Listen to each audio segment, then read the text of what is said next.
professional photographers for the past 3 years, and this is what's in our camera bag in 2023. We're gonna be taking you through our full travel photography gear guide. This is what we bring as we travel all around the world. We have to do hiking, backpacking, road tripping, swimming, all kinds of stuff, and this is all of our gear that we bring in a small compact area, so we don't have to worry about ever forgetting anything or missing the shot. This is gonna go over everything from camera bodies, lenses, tripods, microphones, SD cards, you name it. Let's get started. So first up is, what camera are we shooting on? The camera body we use is the Canon R5. We are actually shooting on it right now, and that's the beauty of it. It is great at shooting photos, and it is also amazing at shooting videos. So whether we need to be able to hike up a mountain and capture a photo, or be able to do a full video job for a company, it's very, very versatile. And the great thing is it's mirrorless and lightweight. So the Canon R5 is a professional grade camera. You do not need an R5 when you're first starting out. If you guys are looking for some more beginner friendly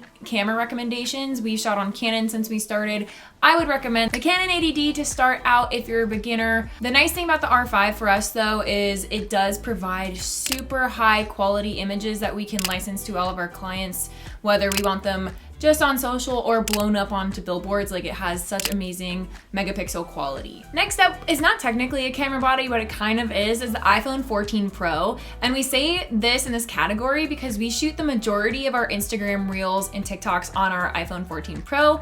It has an amazing camera for a mobile phone. It has action mode. It is the best camera for creating Reels and TikToks because it gives you that authentic feel that TikTok users are looking for, but also still real high quality images without being too cinematic for those platforms. The one downside about if you are only using the iPhone 14 for your Reels and creating content in 2023 is that you don't have as much creativity with the lenses. The beauty of the R5 is you can switch out the lenses to whether you want to capture a massive tree in Sequoia National Park, or if you want to get a super, super tight zoom in shot on animal or some wildlife photography. So we bring 3 different lenses, and these are the best Canon lenses that we've ever used. Before we get into the lenses, make sure to hit that like button and subscribe. It really helps our channel out a lot, and let's get back into it. So the first lens we use is the one we're currently filming on right now. It's the Canon 15 to 35 millimeter lens. It's perfect for vlogging, for like YouTube videos and that kind of thing, but it's also really good for landscape photography, astrophotography, any sort of long exposures like waterfalls or light painting. So we'll use this all the time. It's a super versatile lens for both photo and video. The nice thing about the 2.82 is it's really great for portraits and product photography. It just is a little more crisp and smooth than the other f4 lens. And that takes us into the next lens. This is probably the lens that lives on our camera the most and is my favorite, the RF 24 to 70 2.8. This lens is a complete beast. You can get super, super tight with 70 millimeters and capture amazing portraits, or it even gets pretty wide at 24 millimeters and is super versatile for travel photography. If we were to go backpacking and could only choose one lens, we'd probably choose the 24 to 70 because you can do so much with it. Last but not least, we have our big old telephoto lens. It's our 100 to 500 millimeter RF lens. And this is great for anything wildlife, anything where you want a lot of compression in your shots. This is actually our most recent one. We did have the 100 to 400 previously, an EF lens where we had to have an adapter on our camera because it was a lens we used on our old DSLR instead of this mirrorless camera. So we did get this one and upgraded in September, and it was so worth it. It's so much lighter than our 100 to 400, and it's got image stabilization and is significantly better than the old model. The size comparison is a little bit bigger. So this is the new lens, this is the old EF lens. What is crazy though is this one is actually lighter than the older lens. I can hand hold this and get amazing video, where with this one we would have to put it on a tripod. That's it for our lenses. Keep in mind this is a mirrorless camera, so we have all RF lenses. If you guys are going DSLR route, you will use the EF lenses instead. If you're looking for recommendations on those lenses, check out our prior What's in Our Camera Bag videos from 2021 and 2020. We'll link them up here and in the description box for you because we did have those lens recommendations for like the Canon 80D and the 5D on those previous videos. Next up, we're going to talk about the best travel tripod for landscape photography and honestly any type of photography. This is the Peak Design Travel Tripod, and we got the carbon fiber edition. It is a little bit more expensive, but it is a lot lighter, and this tripod is incredible. That's literally the only tripod we've used for years. We've been sent others to test out, and they just do not have the same quality as this thing. Though one nice thing about it too is it does have a lifetime warranty, so we have had like extra parts sent to us and replacement sent to us if something has happened to it, if like a clip gets a little too sticky and things like that. Super, super easy. They're awesome in terms of customer service. So we definitely recommend using the Peak Design Travel Tripod, and we recommend investing in a good tripod if you're gonna have all these other thousands of dollars pieces of equipment on top of it. My two favorite parts about the tripod too is look at how small this is. It is so tiny to be able to fit inside our little travel case and bring with us. And the second part is how versatile it is. The legs can go completely horizontal, so we can put it in the middle of a slot canyon, as well as you can change it and do it upside down mode, so you can get really low shots if you want to do some macro photography. Not to mention it also has a phone mount on it, so it can also hold your iPhone and any other kind of phone if you guys want to use it for that as well. Next up is our wireless remotes. This is how we get some of the amazing faraway shots that you guys have seen on our Instagram page. And it is awesome because both these remotes work up to 200 to 300 feet away, depending on the model. I have the more advanced one in here. This is the Pixel Pro. And basically all you have to do is you take this little attachment here and you screw it in on top of your camera's flash, and then you control your photos with the trigger on here. It also works as an intervalometer as well, which is really nice if your camera doesn't have those types of capabilities already. And this is our backup remote. It's super simple. That one has a ton of functions where you can do long exposures, you can do crazy time lapses, it works further away, but just in case that one breaks from weather damage or we just lose it, this is the Adalin Pebble. It literally has one button on both, and that's all it does, is just, it's a remote shutter for your camera. Next up, we have the action camera category. We have two that we bring with us everywhere. The first is the GoPro Hero 10 in black, and we bring this along with a few other accessories while we're out traveling. This is great for anything underwater, anything extreme sports where you're not allowed to bring a phone or a camera, and it's a really good quality camera. Like, we use this all the time whenever we're doing snorkeling, zip lining, like crazy random extreme sports around the world. It's super nice because of how small it is as well. If we want to go up on a super big hike and we know we probably won't get any photos, we just want to go do a really fun hike, there might be water involved, we always bring the GoPro because it's super, super easy to use. You literally press one button and you don't have to think about it. It takes care of the rest. And we bring 4 different accessories that we love. First one is a little handle. There's a ton of different handles. This one's waterproof though, so that's the biggest thing. If you're swimming, you let go. You don't want your GoPro at the very bottom of the ocean, so make sure you get something waterproof. Number 2 is this. This is a super small vertical mount. So the beauty of this is, since their Instagram Reels and TikTok and YouTube Shorts are taking over, we can hook this on and it holds the GoPro vertical. So if you want to get some awesome footage of you snowboarding or some footage down in the water, or if you just want to hook it onto your car, you won't have to worry about cropping in so much and you can shoot everything vertically. Next up is this. This is the GoPro head mount. You never know when you're gonna need it. We've used it ziplining, we've used it when we're rappelling, go-kart racing, when we're going down a slide and you want some fun footage. This is awesome because it's super versatile. We also have a chest mount. We bring both just in case we want to capture some content doing an activity and they say, no, you're not allowed to hold it because you need both your hands. This is a great excuse to say, well, if long as you come prepared, you can capture all of the fun content. Last but not least, we have an over-under dome, and this is from Polar Pro. We've tested out a few other ones, and this is by far the best performing one that we've had. The other one we had leaked and would get water in it, and the photos wouldn't turn out great. This has done a very good job with taking photos and videos in the dome. This has been a really fun little accessory to spice up your underwater photos. Next up is Steven's new favorite toy. This is the Insta360 X3. This thing is so much fun to use. First off, it has a massive pole, so you can get some really fun shots that I can't do with my tripod. It also is really, really fun because you can capture footage in all directions without changing what you're doing. All I have to do is ride my bike and hold this, and I can do a fun time lapse. You can be jumping off a cliff and be able to get a full different transition. The possibilities with this are endless. So if you're looking for something kind of fun, not as serious as a GoPro, but still a really awesome action cam, I would look at the new Insta360 X3. Now, the nice thing about this too is if you're traveling to a place where they don't allow drones, this is a fantastic alternative because the pole is so long. that you can hold it up and it literally looks like an aerial footage kind of view you'd get from a drone, and it's a great alternative for that as well.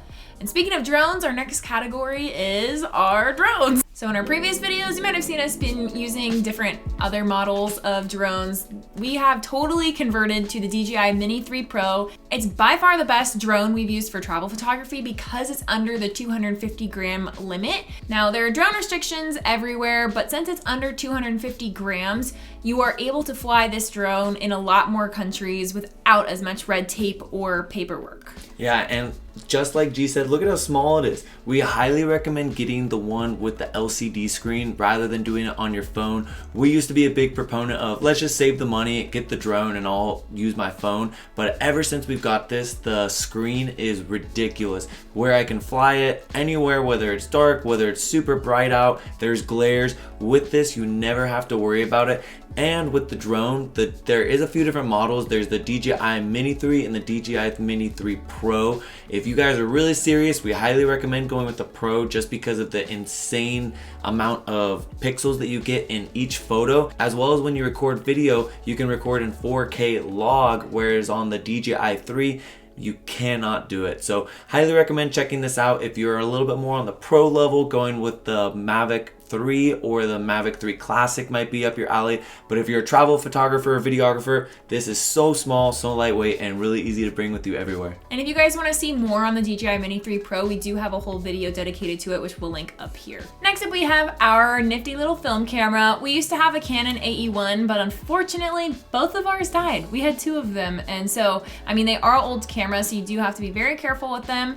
So we have recently upgraded to the PENTAX K1000. This is basically the same type of camera as the AE1, but it doesn't take any batteries. So that's about the only difference. They're a similar price point, similar shooting style, but this is also a very popular camera for beginner film shooters. Next up are our filters that we bring with us on all of our trips. We use two. So first off is our UV filters. If you don't use these on your cameras, you need to because it protects your lenses. Anytime you use a t-shirt to rub off the dust or anytime anything touches your lens, it could scratch the glass and you don't want to mess up your $2,000 to $3,000 lens. So we put all of those on our lenses and you don't have to worry about them getting injured. Another thing that we bring is this. This is our variable ND filter. This is also from Polar Pro and is the Peter McKinnon 2 to 5 stop edition. We've tried a bunch. We've actually tried like 5 or 6 different types of ND filters. The nice thing about this is it gives you a click every time you switch to a different ND setting.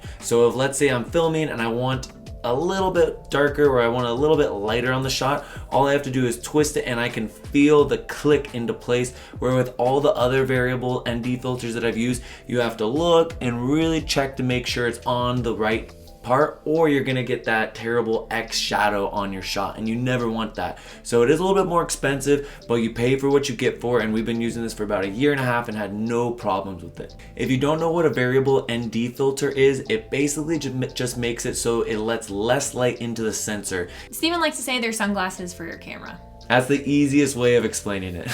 If you guys are like, what the heck is he talking about with these shutter speed numbers and long exposures and things like that, and are looking to learn some manual photography, we do have a photography ebook. We'll link down below in the description for you. It's the fastest and easiest way to learn photography. We compiled everything we learned off of YouTube or self-taught photographers that are now professional photographers. So we definitely recommend checking it out if you guys are interested in learning more. Next up is our microphones. We're currently using one of them. It's our Blue Yeti microphone. It's what we use to record all of our studio films, YouTube videos, all of our voiceovers, all of our podcasts. It's a really nifty little microphone for those starting out, and we definitely recommend it for indoor settings. For outdoor, we have the Rode wireless lapel mics now. The nice thing about the Rode lapel mics is they are super small. So basically all we have to do is attach them onto there and it can record all of our audio, and it's great for 2 different people. Let's say I'm behind the camera, rather than having a shotgun mic point directly at G, if I say something, you won't really be able to hear me. But if we both have the lapel mics on, they are amazing for filming 2 people, or if let's say you're interviewing someone, or if let's say your friend's a little bit further away and is talking, the mic will still be able to pick up everything directly from the lapel. So next up is our backpack that we use. This is a super important part, especially when you get into travel photography. and this is the one that we use. This is the Peter McKinnon Nomadic Travel Backpack. We absolutely love this. We've got almost all of our friends to buy it because of how amazing this backpack is. There's a ton of features that we love about it, but we'll go into 3 really quick. It has the tripod side case that can fit both our tripod and the Insta360 tripod, so we have no problem trying to stuff that in our bag. In the front of this, it unzips and we can put in stuff. Let's say we want to fit a jacket, we want to fit some extra chargers, anything in here. And if we can't fit it when we're trying to bring our backpack onto a carry-on, it has this little side compartment, so now all of this can extend quite a bit and you can get a lot more stuff stuffed in there. So that's just on the front compartment. And the last thing that I love is how much organization it has. If you just check this out, it has enough room to fit 3 different lenses. We bring our 15 to 35, 24 to 70, and our 100 to 500, plus our DJI Mini 3 Pro, plus an Insta360, a GoPro, all the attachments, SD cards, batteries, ND filters, a literally laptop. Everything we just went over. It's ridiculous how much stuff you can fit in here, and the straps are super comfortable, so I can bring all of that stuff. If we're traveling to, let's say, Finland next week, I can bring all of this stuff in one simple backpack, and then when I go out on a day hike or one little adventure, I can take stuff out, leave it in the hotel room or leave it on our Airbnb and just bring the necessities. But as a full travel photography backpack, I've never seen anything better. It also has a lifetime warranty, so if something like your zipper gets stuck or something breaks, you can get it replaced, which is another reason that we love investing in like the really quality, more expensive gear, because it's kind of like a buy once, cry once kind of deal. Steven does use this as his personal item, by the way, but it should be a carry-on. So just keep that in mind with sizing. I think it's a personal item. I've never been asked anything about it. Yeah, he's always been able to bring it on, so. And then getting into our next thing on the opposite side, you see right here is our Peak Design clip. This clip is really awesome. It comes with a little attachment for the bottom of your camera. It works with the whole Peak Design ecosystem. So since we have the Peak Design travel tripod, this clip works for both going on our tripod as well as going into this little clip. It's great for hands-free hiking, or just, you know, if you're traveling and don't want to carry it, it's just really nice to have your hands open. And last but not least, in the camera bag accessories, we have walkie-talkies. So we started bringing these a couple months ago. They're just super handy because whenever we are taking photos super far away, we can radio to each other like, hey, Steven, like move 3 steps to the right, or hey, like, am I in frame? And so you can kind of get the ideal composition if you're shooting on a tripod without needing to like walk 200 feet away and back to get your ideal shot. Yeah, this is really, really nice when you have 2 people. If you're just a solo landscape photography, you might not need it unless you want to talk to your buddy, but they are really fun to bring on road trips with your other friends, especially if you're going out and trying to create some photo and video content. We have 2 sections left. We have drives up next. The exact model is the SanDisk Extreme Portable SSD. I have it in 2 terabytes, but it does come in other sizes like 1 terabyte, 2, 3, 4, 5. The more terabytes, the more expensive it gets. Never buy these full price, you guys. They're always on sale on like Amazon Prime Day, random little sales. So there are always little discounts offered on them to where we're usually only paying like 50% of whatever the list price is, which is nice. But we've tried a lot of different hard drives, SSDs, whatever, and this is by far the best one on the market. All of our professional photographer friends also use this one because it is hands down the fastest one that we've been able to use for data transferring, and we've had other hard drives corrupt on us. These have never corrupted on us. We have a few different ones. I have 4 of these, I think.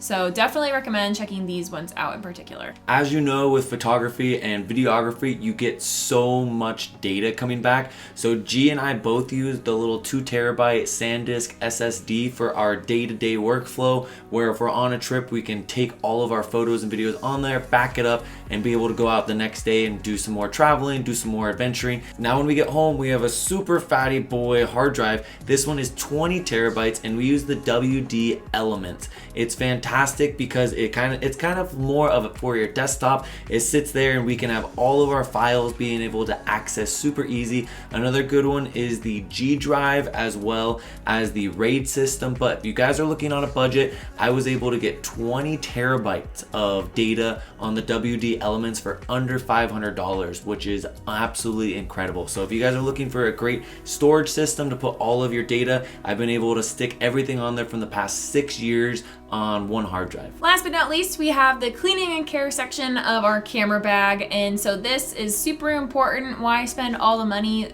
on very nice camera equipment if you're not going to be able to take care of it? First up, we have this little air puffer. This is great for getting dust out of your lenses and anything else that might be sticking around on your lenses when you're trying to clean it. If you don't have one of these, you need one. Every single trip we go on, I have someone say, "Hey Steven, did you bring your blower?" Every single trip. So if you don't have one, highly recommend just grabbing it, throw in your camera bag. I use it maybe once a week to clean out all the lenses, but it is really nice to have when you're traveling. Next up is this little bag of goodies. We keep everything in here and just throw it in our camera bag. In here we have extra drone wings, we have extra batteries, we have our tools like our Allen wrenches to fix our tripod or our Peak Design piece to hook onto our backpack. We also have in here five different microfiber cloths, because you never know when you're wiping your camera, it could fall. You never know if it's gonna start raining. You're gonna lose them. It's gonna happen. So bring quite a few of them, and that's how we clean most of our lenses. Don't use your shirt or a towel because you can scratch your expensive lenses. You wanna make sure you only use nice microfiber cloths. The last thing we use to protect our gear is this little SSD case from JJC. It's completely waterproof, and this one in particular holds 3 different types of SD cards. So we have our CF Express cards that are extremely fast and we use for our R5. We have a ton of micro SD cards that we use for our Insta360, the GoPro, the drone, and it also holds regular SD cards, and those are basically all the different ones that we're going to use no matter what kind of content you're creating. So highly recommend getting one of these. If your bag does get submerged, you don't want to lose all of your data. Thank you so much for watching our travel photography gear guide with what's in our camera bag for 2023. We hope you guys enjoyed this video. If you guys have any gear recommendations or questions, drop a comment down below. We're more than happy to answer them. If you want to see more videos like this or follow along our adventures in 2023, make sure to give this video a like and subscribe down below to see tons of new videos coming out every week. We'll see you guys out there on the next adventure.